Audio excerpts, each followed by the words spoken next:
welcome to the next episode of EPM Chronicles and Confessions. We've got Zeeshan Umer here. Zeeshan, please could you introduce yourself, please? Thanks, Tim, for having me in this webcast or podcast. My name is Zeeshan Umer. I'm based in Dubai, currently working as partner finance digital transformation with a focus on EPM and ERP advisory services in a company called AARO. And maybe a quick introduction on AARO is AARO is a Swedish EPM, CPM solution. Been there in the business from 35 years.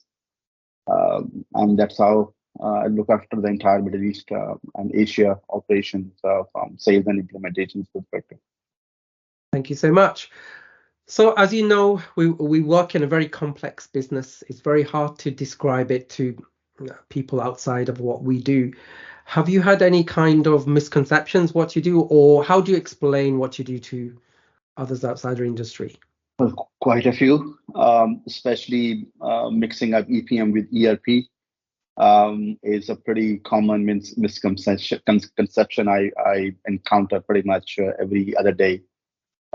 Especially when you talk about financial consolidation and maybe sometimes budgeting pieces with an EPM suite of applications. You really get pushback from the CFO and finance teams. Our ERP systems can do this consolidation. So why EPM? I can generate financial statements from my ERP system. Why EPM? Just to begin with few of the anecdotes on this. And then I usually get asked. It was a very funny thing when I recently got asked, can you compare your your RO EPM solution with Excel spreadsheets? That was the funniest thing I ever encountered, actually. So there are a lot of misconceptions. My Excel can do all that kind of stuff. To why I need an EPM? And my usually answer to that is, would you mind running your accounts payable and account receivable module of your ERP system in an Excel spreadsheet? If you can take the risk there, then go ahead, take the risk in EPM as well. So yeah, it's a pretty usual thing, and these misconceptions are all over the place, actually. Just to give you a couple of examples of that. Thank you. So what's been your biggest challenge today and the solutions you've done for that? Besides these misconceptions, I would say adoption of EPM solution or suite of applications, embracing it on top of the ERP solutions the finance teams are already using. Adoption I feel, is one of the major challenges which I have encountered. Coming from purely from a functional implementation background, you encounter quite a few of challenges from process standpoint, which you have solutions in one way or the other, which you find it in the solution, in the process, in the software. But having it adopted or used effectively for the effective business outcome is where I feel most of the challenge lies. And besides the misconception, and if you have got the misconception at the beginning stage already encountered through finance teams, it means it will be a big challenge for you to get them adopt the EPM solution. So, and I think maybe just give you the solution. Usually we do as a sponsor of the project needs to be onboarded, understand the benefits and the advantages they will have. Vis-a-vis, say, few of them example could be the time saving and the discipline in the reporting and structure and the process orientation of the entire performance reporting space. So I think stakeholder onboarding is a way to address that. Cool. So could you share us a success story that you've had? Well, quite a few. I've been in EPM space across Oracle and Hyperion, FCCS, BBCS, now into AARO from the last 6 years. Quite a few, but most recent one is being in one of the largest shipping logistics groups based in Dubai. They were using a very manual process of financial reporting, group reporting on monthly basis. And the challenge was that it was very centralized process. Means every file or every data across the 100 plus entities was coming into the center, into the head office. And that's where the challenge was. 1 or 2 persons were involved in the import process and all that. It was a time-consuming exercise. It was laborious, and head office was involved in quite a bit of a system usage rather than spending time on the analysis of the real value the EPM solutions bring into the space. So based on our feedback, based on our initiative with them, we're able to decentralize the process. We involved, like say, 200 plus users, 100 plus entities across the globe to utilize the system, train them, make them adopt the application. And then we were able to cut short the time of the entire reporting piece from months to days and hours. So quote unquote, the feedback we received from that client, they saved 40% of the man hours in this decentralization process. So this was only possible because of the EPM solution RO in place, because it connected all the decentralized locations, the legal entities across the world, subgroups across the world, to utilize and follow the same structured calendar timeline to import the results or financial performance of the standalone entities for the group to consolidate and eventually report. That to me was one of the major contributions in that organization. Fantastic. So what's the most rewarding part of your career in EPM? Well, when one of the clients did have just like a webinar or a webcast, like I'm doing with you, had a webinar or webcast with me 4 years ago, I believe. And when they openly said that they achieved 80% man-hour saving with the EPM solution, that was to me one of my major, I would say, achievements in the entire EPM space career over the last decade or so. And that too because the system was connected with the ERP system, and then the system was able to, perform all the group reporting automation which they were supposed to have. Again, the months worth of laborious activity was cut down to few hours of generation. And not only that, if the process is laborious, if the manual process is time consuming, what happens is that, specifically speaking, financial consolidation as major part of EPM space, if that takes few months to deliver at the console level, what organizations do is they just keep the run consolidation once a year.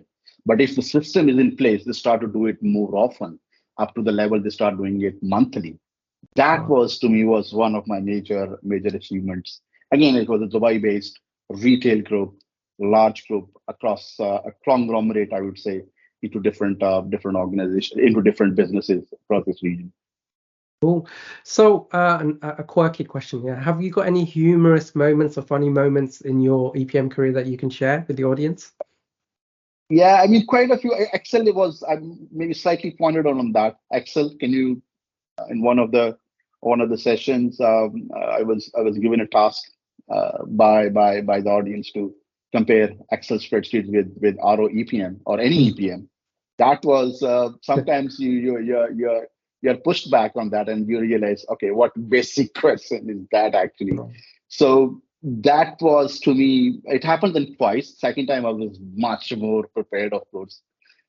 So I don't feel it now, a bit more pushed back question on me now. But when I got it first time 6 years ago, I was not anticipating that. That was, to me, was a little bit of I would say a funny, ridiculous kind of a question to me, that it's sitting with some senior professionals, Excel spreadsheets comparing with the system-oriented processes is a two different 180 degree for sort of angles they are in. So that was, to me, still by far the moment which I always remember. Fantastic. So what's been your inspiration to join your current company? Well, I spent about 16, 17 years in Oracle, ERP, SAP, ERP, EPM, FCCS, Hyperion, FCCS, and then eventually PBS until 2018. Then I saw RO as a big opportunity, two aspects. One, purely as a business leader, to transition from being a hardcore consultant to a more of a business leader. And this is what the requirement of this particular career option was for me. And I always has been aspiring to add value in a slightly different way, not just always roll up my sleeves, but more at a more high level advisory service provider. And to me, that was my inspiration to coming into RO. And RO being a 35-year-old company, maybe one of the oldest companies in terms of the EPM space, Right. Others being quite relatively new to this space. Sure. And the simplicity in the tool and the ambition and the roadmap, and then my own self being seen as a business leader, advising the CFO and becoming business partner with them in the digitization of EPM processes. That was pretty much my inspiration and was my aspiration as well to be eventually a business leader in this space. Fantastic. So, of course, it's an evolving industry and very competitive. How do you stay abreast of all the information, knowledge out there? What do you do? Well, yeah, I mean, there's so many things going on, from AI to machine learning to competition, what they're doing. I think staying abreast with whatever is going on around me, talking to people, reading, finding what's there in the market, attending seminars, attending Yes. different events. It's very important. I mean, it's more of I feel that I need to be aware of what's going around, how it will leverage, or how it will be connected with what I do. Uh, there's so many things which have evolved when I started doing EPM, when I entered into EPM space 10 years ago, back in 2013. Right. Things are pretty basic now. Things have gone so much advanced. We have got Sure. so many AI integrations, Chat GPT's kind of intertwined processes coming into picture. So it's staying abreast, uh, staying on top of the learning and growth mindset is an important factor to me. That's why I think otherwise you might be left behind. Fantastic. So we've got our audience of people who are learning, beginners, and also thinking about coming to the industry. What's your advice to beginners or novices in this industry? My advice would be, I think which I have learned from my very seniors with whom I have worked is understanding your career path. Of course, if you would like to get into EPM space, uh, whether you go to EPM space or you go into ERP or CRM, just to name a few within enterprise applications landscape. You do get involved into different solutions, and then you learn it, and then you apply it maybe on job or maybe as part of your training after your college, university. But I think the key differential factor for me in my career growth has been wherever I have been, whichever client project I have been involved in, I understand the business process first. Right. I think the business process understanding is the foundation of a successful project delivery. Any project delivery, ERP and EPM both included, but EPM more so because it might invite you to get understanding of different source systems which needs to be connected with EPM, the stakeholders' expectations from which business they are coming from, what sort of CFO dashboards they need, what sort of reporting expectations they have. Although sound pretty standard, reporting standards are pretty much standard, but actually they have a very different use across the different regions and in different industries. So the foundation, one tip I would give is understand that projects or that organization's business processes to the core, and then of course you map your system design accordingly. That's my like very specific advice to everybody. I get asked whenever I ask this question too. Thank you. So, the industry is evolving in many ways. What do you envisage in the next 5 years or so? What's going to happen in our industry?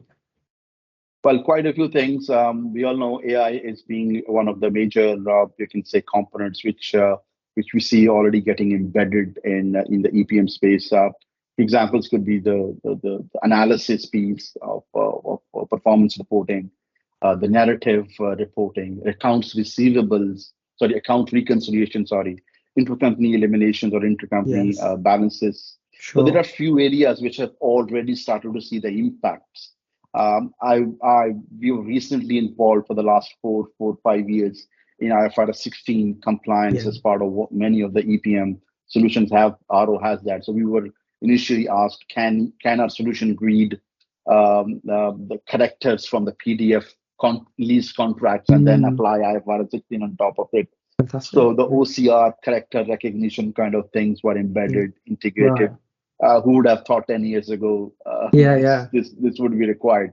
So evolving standards new accounting and reporting standards means new evolving technologies will be required to address them.